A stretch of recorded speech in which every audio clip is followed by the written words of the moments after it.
ورور وصیت عفوا د ورور سوال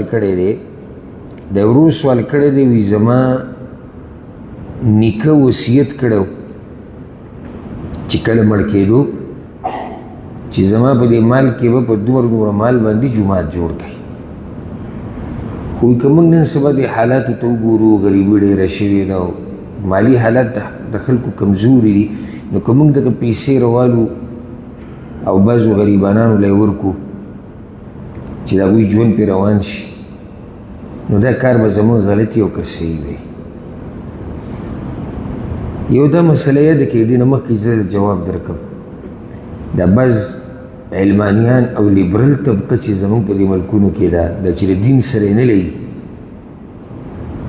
دوی چې کله هم ته د څه عبادت تذکره وکړي که نه نو د ده سوچ ډایرکټ چې دی غریب ته او فقیر ته لاړ شي دا زه د رور خبره نه کوم دا پکې یو بله فایده ده لکه که ته وایې زه حج له ځم نو یې ګاونډي دی غریب دی که ته وایې زه جومات جوړو نو دا دومره فقیران چې ناست دي نو اول خو د ده نه سوال پکار دی چې دی د څومره فقیرانو او غریبانو خیال ساتي دا په خپله چې اعتراض کوي دی څومره کوړمې ساتي دویمه ده که موږ د هر عبادت په مقابل کې دا یادو چې غریب او فقیر نو بیا خو دا ټول دین به پرېږدو صرف په غریب پسې ګرځو حج مه کوه عمره مه کوه مونځ مه کوه جومات مه جوړوه اودس مه کوه ذکر مه کوه هېڅ هم مه کوه صرف په غریبانانو پسې ګرځه شریعت ته د غریب نه منع کړی حج هم وکړه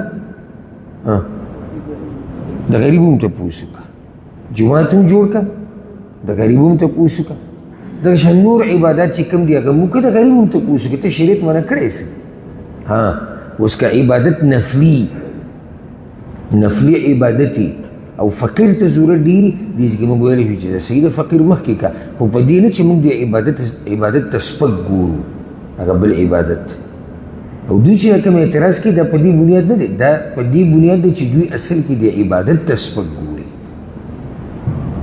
ضرور دا ډېر مزیدار سوال دی نیکه وصیت کړی دی چې څه چلو کوي جومات جوړ کړي مړ شوی دنیا نه تللی اوس دوی وایي چې که چېرته دا پیسې موږ غریبانو له ورکړو نو دا به صحیح او که نه الجواب اول خو دا یې ده کوي جومات جوړول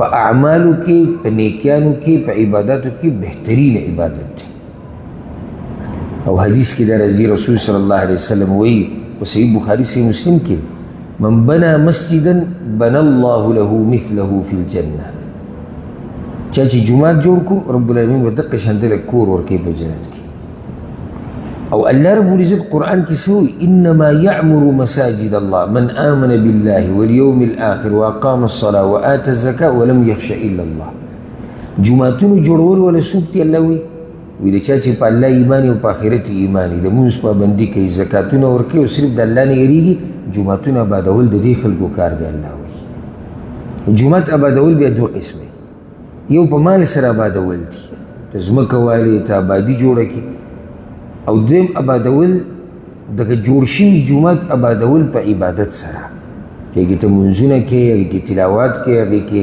ذکر او اذکار کوي په هغې کې درسونه بیانونه دیني زده کړه رواني دا هم د جومات آبادول دي نو الحمدلله موقع شتي یو سړی وایي چېره زه به په دې ایت کې څنګه راشم دننه او زما سره خو پیسې نشتي یوازې آبادول د جومات دا نه چې ته پیسې لګوي صحیح دغه یو طریقه ده او چېرته طریقه ده خو د جومات آبادول دا هم دي چې ته ورته ورځې وخت په وخت دا هم د جومات آبادول دي نو جومات جوړول دا اوچت عبادت دی بل دی کې که سوچ وکړي که نه دا هغه عبادت دی چې دا صدقه جاریه ده د صدقې دوه قسمه یو هغه صدقه ده چې ته وکړه فایده ترې واخیستې شو تعالی الله اجر درکړو خبره ختمه شو مثال لکه ته خیراتي ډوډۍ پخه کړه وغیرې د خلک راوستو خلکو وخوړه الله به تعالی اجر درکړي یو هغه صدقه ده چې هغه روانه به تا پسې نو په هغې ته صدقة جاریه وایي په عربۍ کې جاري روانه نو جومات صدقه جاریه ده څو پورې چې په دې جومات کې مونځ کېږي دلته الله یادېږي دلته دین بیانېږي چې سم کېږي نو چا چې دا ځای ورکړی دی، چا چې دې په آبادۍ کې مرسته کړې ده، چا چې آباد کړی دی، هغوی له به الله اجر ورکوي. اوس راځو وصیت له. وصیت په درېیمه برخه کې د مال، درېیمه برخه کې دا خو مسله تاسو ته معلومه چې وصیت په څومره برخه د مال کې کې درې یا د دریو نه هم رالاندې شه، څلورمه، پنځمه، شپږمه، خو د دریو نه اوبره نه ځي. وجه دا دی چې دې کې د وارثانو حق دی. لکه اوس یو سړی مري او ده وصیت وکړو چې زما نیم مال، موږ وایو نه، دا وصیت صحیح نه دی الا دا چې وارثان پرې وروسته راضي شي چې زه صحیح ده. خو چې وارثان پرې راضي نه وي نو دا وصیت به نه منلی کېږي، ځکه چې نیم مال دا خو د وارثانو حق دی. زیات نه زیات چې حد کې د څومره حصه؟ 3 حصه. چې کله وصیت وشو د مال په 3 حصه کې او په دې کې د الله رب العزت نافرمانی نه وي نو د دې وصیت پوره کول لازم دي. په دې وصیت کې ګوتې نشي وهلی. الله وی فمن بدله بعد ما سمعه فانما اثمه على الذين يبدلونه. چا چې یو وصیت واورېد او ویلي د یو مړي وصیت او بیا یې پکې ګوتې ووهلې او هغه یې بدل را بدل کړو نو ګناه په ده باندې ده.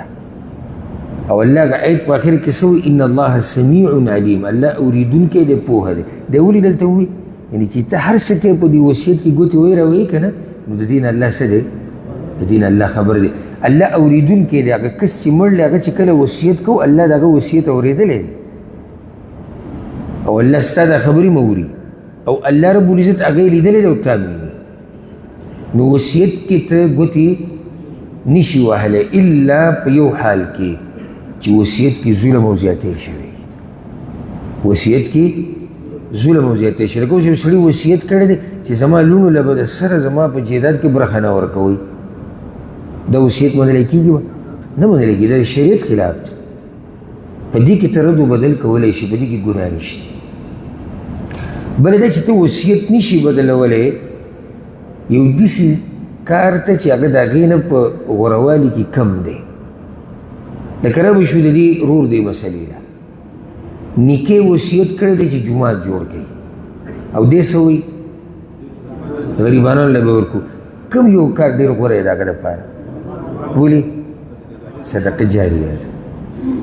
نو ځکه موږ دې رور ته وایو چې د خپل نیکه دا وصیت به پوره کوئ، دا پیسې به په جومات کې لګوئ. اوس د خلکو ضرورت دی، د خلکو حاجتونه دي، هغه ته په بله طریقه باندې پوره کولی شي. ته خپل مال ولګوه. لازم خو نه چې ته نیکه مال ته پروت وي چې هغه وصیت کړی، ته هم لږ جیب وګروه راوګروه څه ترې راوباسه، یو ته یې غریبانو له ورکړه چې نه ته دغې ته پروت وي. اوس د هغه د یو خیر دروازه ده. ګوره جومات وقف دی. جومات څه شی دی؟ وقف. صدقه خو داسې نه ده ته چا له خوراک ورکړې، چا له کپړې وارې، دغه وارې، یعنې دا ځای وقف شو د الله دپاره، همیشه د دې اجر به هغه ته رواني. نو دې کې وایي که ډېر فرق دی. نو چې هغه وصیت کړی دی نو وصیت وله څه چل وکړه؟ وصیت وله پوره کړه. د شیخ ابن باز رحمه الله یو فتاوه چې کومه ده مجموع فتاوه ابن باز، هغې کې د هغه نه یو سوال شوی و. سوال دا و یو سړی دی چې وصیت یې کړی دی د مرګ نه مخکې چې زما د مال 4مه حصه کې، 4مه کې وصیت صحیح دی که نه دی؟ صحیح دی. 4مه کې وصیت صحیح دی. یو به دا کار کوي چې هر کال به په ما پسې قرباني کوي د اختر، یو دا وصیت دی چې په غریبانانو به تقسیمیږي. بل دا چې دا به کوئ، دا به کوئ، دا به کوئ، ډېر کارونه ورته ښورېږي. سوال هغوی دا کړی دی که اوس موږ چېرته دا پیسې راولو او جومات پې جوړ کړو، لکه چې خو ډېرې پیسې نو که راولو موږ پې جومات جوړ کړو. نو شیخ ولې جواب ورکړی دی چې نه، چې کوم وصیت شوی دی هغه وصیت د شریعت خلاف نه دی، نو چې څنګه یو چا ویلي دی هغه شان کوه، په هغې کې به رد و بدل رد و بدل به پکې نه کې. والله اعلم.